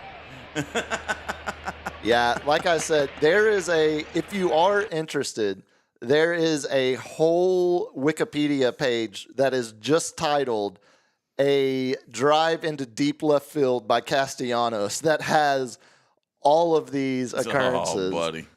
So I lost quite a bit of time this afternoon diving into these, and some of them I had completely forgotten. Another one, former Phillies manager Charlie Manuel had just had a stroke, and the announcers were talking about how he was going to have a long rehab ahead of him, and we're all pulling for you, Charlie. And then Castellanos hits the home run. Yeah, so there again. I did about half of them. There is a whole, and a lot of it now is just that man needs to go like wash his body off in the lakes of Minnetonka or something, man. Yeah, he needs to buy a Powerball ticket from HEB, like the person that just won. How much? I didn't see how much it was. I just saw it was one of the. Oh, it was here? Yeah. Give me that name. I'm gonna track him down. Yeah, exactly. I was like, we need some mics. Get Nick Castellanos on it. Well, that'll do it for the Wednesday night edition here. Remember, we've got Cowboys Friday night. We've got the City Council vote tomorrow, and then Saturday, college football. First college football Saturday of the year. Not a full slate. Oh, isn't? Oh, this is the little ones. This is All the right. little ones. Next week, Memorial Day weekend, we'll talk a lot Labor of college Day. football. Yeah, Labor Day. Labor Day. Talk a lot of college football next week. Cap, let them know how to find you. And we still got 4 slots in our fantasy football league. Hit me up on thecapitan210@gmail.com. TheCapitan210@gmail.com. Or you can hit me on my Instagram, the Captain's Chair 210. Yeah. If you want to find me on X at Biggest Puma, Instagram biggest.puma. LG, when's the next stream? Saturday night. Saturday night with LG. Hop in on that. Appreciate all of y'all hopping in tonight. We are closing in on a 10,000 downloads, boys. We're going to cross it with this episode. I didn't want to say too much at the beginning, but I'm pretty happy. Thank y'all for the support. Thank ya. Only getting started. So till we talk again, y'all be good. Peace. Peace. Kids, what do we say about drugs? Only thugs use drugs. Say no to drugs. Yeah!